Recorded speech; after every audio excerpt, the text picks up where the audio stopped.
17일 연속 1,000명대 확진자가 나온 가운데 정부가 모레 끝나는 수도권 4단계 조치를 다음 달 8일까지 2주 더 연장하기로 했습니다. 비수도권의 경우에는 이번 주 일요일쯤 일괄 3단계 격상 여부를 발표할 예정이죠. 그리고 조금 전에 얘기했던 국회 상황 또 올림픽 소식까지 준비한 내용이 많습니다. 관련 소식 뉴스픽5에서 짚어보겠습니다. 정치부의 시청률의 견인차를 꿈꾸고 있는 신체커의 뉴스픽5입니다. 오늘도 열심히 준비했습니다. 시작해볼까요? 자, 오늘 준비한 픽은요. 길어지는 4단계, 또 추경안 D-Day, 그리고 잠시 후 도쿄올림픽, 군함도 역사 왜곡, 마지막은 아기 상어 뚜루루 이겼다 뚜루루입니다. 자, 먼저 코로나 소식입니다. 신규 확진자 수 1,630명, 17일째 1,000명대를 이어갔습니다. 예상했던 대로 오는 25일까지던 수도권 4단계 조치 8월 8일까지 2주 더 연장됐습니다. 사실상 올 여름은 4단계 안에서 보내게 될 전망입니다. 전체 확진자의 약 70% 수준을 차지하는 수도권은 거리두기 4단계가 진행되기 전인 7월 첫 주 대비 일평균 확진자 수가 24%가량 증가했습니다. 비수도권 지역 역시 결코 안심할 수 없는 상황입니다. 이 4단계의 효과는커녕 수도권 확진자 수는 7월 첫 주 대비 더 늘었습니다. 또 비수도권의 비율도 일주일 새 25%에서 36%까지 늘어나는 등 확산세가 뚜렷한 상황입니다. 일단 정부의 목표는 향후 2주간 확진자 규모를 3단계 기준 이내로 줄이는 겁니다. 4단계로는 부족하다 플러스 알파 조치까지 나왔습니다. 일단 사적 모임의 예외 대상이었던 야구, 풋살 등의 팀 스포츠 인원도 제한을 받게 되고요. 워크숍이나 간담회 같이 공무나 기업의 필수 활동이라도 숙박은 금지입니다. 백화점이나 대형마트 등의 유통시설 QR코드 의무화하고 딱 하나 결혼식만 최대 49인을 유지하되 친족이 아닌 지인까지 모일 수 있게 했습니다. 자, 그래도 안 잡히면 어떡하냐고요. 정부는 더 강력한 조치도 불사하겠다는 입장입니다. 주만 바짝 4단계를 하면 안정세를 보일 거라고 했는데 재차 연장하는 것은 모순이 아닌지 궁금합니다. 그리고 거리두기 효과가 12일에서 14일에 나타난다고 얘기했는데 그렇다면 애초에 4단계를 3주간 하는 게 합리적이지 않은지요. 어떤 의견은 4주간까지 계속 해야 되지 않느냐 그런 생방위원회 전문가 의견도 있었습니다. 그렇지만 저희가 국민들의 생병 생활과 생업에 미치는 여러 가지 효과를 고려했을 때 일단 2주간 짧게 정해서 하자는 데 의견이 모였습니다. 그리고 비수도권의 경우에는 공식 자문기구인 생방위가 일괄 3단계 격상을 건의했고요. 정부가 지자체와의 협의를 거쳐서 빠르면 일요일에 발표할 예정입니다. 이미 제주도는 3단계, 또 강릉도 4단계를 자체 시행 중입니다. 대통령께서 말씀하신 짧고 굵게라고 하는 것은 꼭 2주일 안에 이것을 끝내겠다. 뭐 이런 의미보다는 그것이 최대한 어떤 짧은 기간에 끝내보자라고 하는 강조와 호소의 표현이었다는. 자, 그리고 전체 승조원의 90%, 201인 1명이 집단 감염된 청해부대와 관련해서 국방부가 어제부로 감사에 돌입했습니다. 또 눈 가리고 아웅 또는 제 식구 감싸기로 끝나는 것 아니냐라는 비판 속에 격리된 청해부대 대원들이 언론을 통해서 목소리를 내고 있습니다. 군 당국이 언론 접촉 금지령을 내렸지만 상부의 지시는 답답하기만 했다면서 문무대왕함은 지옥이 따로 없었다고 호소했습니다. 의무실에선 열만 내리고 심한 증세만 없다면 완치 판정을 내고 일과로 돌려보냈다. 40도에 가까운 환자가 하루 10명씩 쏟아지자 의무실을 비워줘야 했다. 나중엔 누가 환자이고 아닌지 구분도 안 되고 격리 기준도 무의미해졌다. 피가래가 나올 정도로 증세가 심해 여기저기 살려달라는 사람이 속출했다. 지옥이 따로 없었다. 조리병들이 기침을 하며 밥을 만들고 또 감기약을 먹으며 버텼다라는 말 역시 사실로 확인됐습니다. 한 명이 빠지면 일이 배로 늘기 때문에 전우에게 미안한 마음에 아파도 꾹 참았습니다. 군 지휘부에 보고되고 또 귀국 지시가 떨어진 건 무려 2주 가까이 흐른 뒤입니다.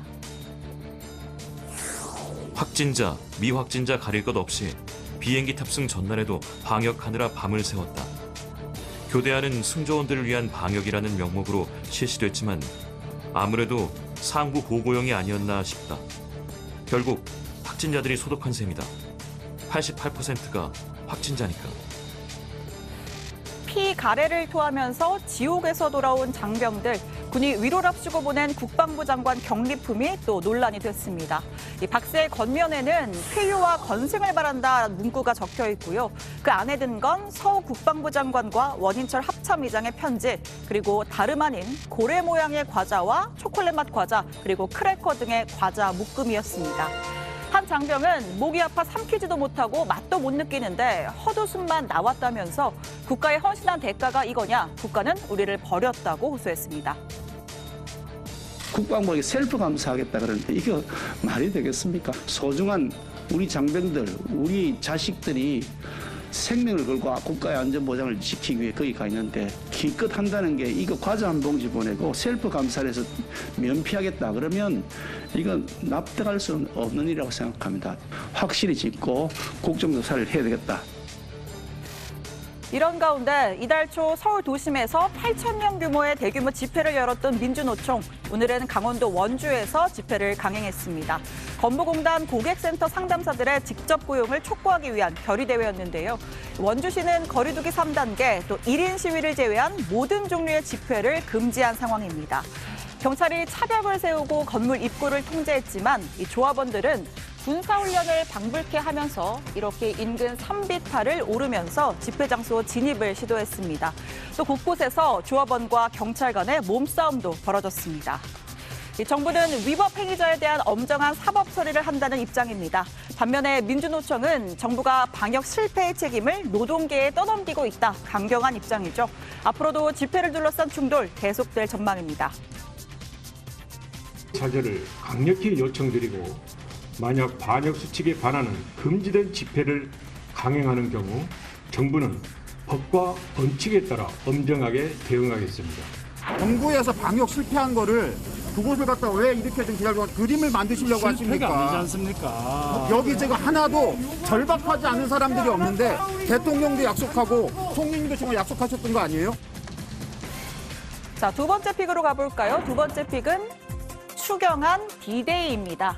4차 재난지원금을 골자로 한 추경안 처리 시한이 오늘입니다. 여야가 어젯밤부터 지금까지 예결위와 또 원내 지도부 회동을 통해서 협상을 하고 있는데요. 과연 오늘 이 본회의가 제대로 열릴 수 있을까요? 전 국민 재난지원금 지급은 여야 대표가 한 차례 합의를 이뤘고 상임위원장 배분도 더 이상 끌 문제가 아니라는데 여야가 공감했습니다. 끝내 야당의 장벽에 부딪힌다면 충차를 동원하는 심정으로 과감히 돌파하겠다는 말씀을 드립니다. 추경 관련해서 지금 좀 논의가 진행되고 있는데 아직 최종적인 타결이 안 되었습니다. 여전히 아직 숙제가 남아 있어 보이기도 하는데 오늘 국회 상황은 밤 늦게까지 간다. 자, 가장 큰 쟁점은 이 재난지원금 지급 대상을 어떻게 정하느냐입니다. 33조 원의 전체 규모는 밀리지 않는다라는 전제하에서 민주당은 전 국민 지급을, 또 국민의힘은 하위 80%를 주장했고요. 또 단기 일자리 예산을 삭감해서 택시나 버스기사 등 사각지대를 더 지원하자는 입장입니다. 또 민주당으로선 홍남기 경제부총리를 필두로 한 이 재정당국이 전 국민은 어렵다라고 강하게 반대하는 것도 변수인데요. 이에 절충안이라고 할 수 있는 90%, 그러니까 종부세 납부자나 고위공직자 등 일부 초고소득층 제외하는 방향도 결론 낼 가능성이 있습니다. 그 전국민 재난지원금 100% 동의하지 않으신다는 거죠? 이게 저희는 뭐 여러 고민 끝에 80% 드는 것이 가장 적절하다고 판단해서 제출했습니다. 우리 당은 전 국민 재난지원금을 당론으로 정한 바 있습니다. 야당이 반대를 하고 있고 또 정부도 반대를 하고 있죠. 의견 간격을 좁히는 논의를 하고 있는 것으로 알고 있고요. 자, 두 번째 쟁점은 상임위원장 재배분 문제입니다. 최근 국회는 민주당 의원들이 당직을 맡으면서 공석이 된 법사위와 외통위 등 7개 위원장 자리를 놓고 긴 싸움을 이어왔습니다. 박병석 국회의장이 국회 후반기에는 야당이 법사위원장을 맡고 대신 법사위의 권한을 줄이자는 중재안을 제시했고요. 오후 1시 반, 오후 3시 두 차례 원내대표 회동을 진행했습니다. 자, 그리고 6시 반에도 또 만나기로 했죠. 관련 속보 들어가서 전해드리겠습니다. 법사위에서 하지 않고 다른 의장 산하의 기구를 두어서 체계자구 심사를 하는 쪽으로 정리가 됐었는데 이번에 의장님께서 제안하신 바로는 체계자구 심사의 범위를 한정한다는 거죠. 축소한다는 의미가 있는 거라고 이해해 주시면 좋을 것 같습니다. 자, 이어지는 픽, 세 번째 픽은 잠시 후 도쿄올림픽입니다. 저녁 8시부터 이 세계인의 축제인 올림픽 개막식이 열립니다. 1조 6천억 원을 들여 지은 6만 8천 명 규모의 도쿄 주경기장에서 열리는데 정작 참석 인원은 950명에 불과할 전망입니다. 축제란 말이 무색해졌죠. 또 경기도 대부분 무관중이라 티켓 수익도 기대하기 어려워졌습니다. 선수들 사이에서는 메달보다 코로나 감염 집계가 더 우선 아니냐라는 말도 나오는데요. 선수촌 감염이 잇따르는 데다가 특히 단체전은 한 명이라도 확진되면 사실상 끝이기 때문입니다. 자, 우리 선수단은 총 29개 종목에 출전하고 총 354명이 참가합니다. 어제 오늘 축구와 양궁에서 들어온 경기 소식은 들어가서 전해드리겠습니다. 자, 이어지는 네 번째 픽은 군함도 역사 왜곡입니다. 유네스코 세계유산위원회가 일본의 역사 왜곡을 지적하는 내용의 결정문을 채택했습니다. 6년 전 일본이 군함도를 세계유산으로 등재할 때 조선인 강제 노동의 역사를 제대로 알리겠다 약속을 해놓고 지키지 않고 있다는 거죠. 이 결정문에는 당사국이 관련 결정을 이행하지 않아 강한 유감이라는 표현이 들어갔습니다. 자, 그런데 스가 정권 약속을 성실하게 이행해 왔다는 억지 주장을 이어가고 있죠. 내년 말까지 구체적으로 어떤 조치를 취했는지 보고서를 제출해야 합니다. 자, 오늘의 마지막 픽은 아기 상어 뚜루루 이겼다. 이렇게 잡아봤습니다. 단 한 번만 들어도 하루 종일 맴도는 중독적인 멜로디, 귀여운 율동까지. 자, 유튜브 누적 조회수 90억 회로 역대 1위고요. 국내 정치권도 탐내고 또 백악관까지 탐내는 동요 아기 상어 관련 소식입니다. 아기 상어 선거 로고송까지 내세운 자유한국당. 수온 불살은 춤까지 선보이고 이제 글로벌 스타가 된 아기 상어, 태평양 건너 백악관까지 진출했죠.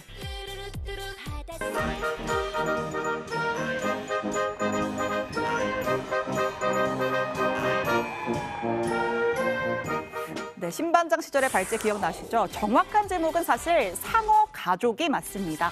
이 상어 가족의 제작사가 저작권 소송 1심에서 이겼습니다.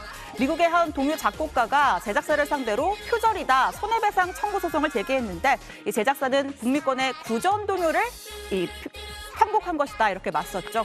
재판부는 구전 동요는 저작권이 없어서 저작권 침해가 인정되지 않는다며 제작사의 손을 들어줬습니다. 자, 여러분은 어떤 뉴스를 오늘의 원픽으로 꼽으셨나요? 들어가서 같이 더 이야기해보겠습니다. 지금까지 뉴스픽5였습니다.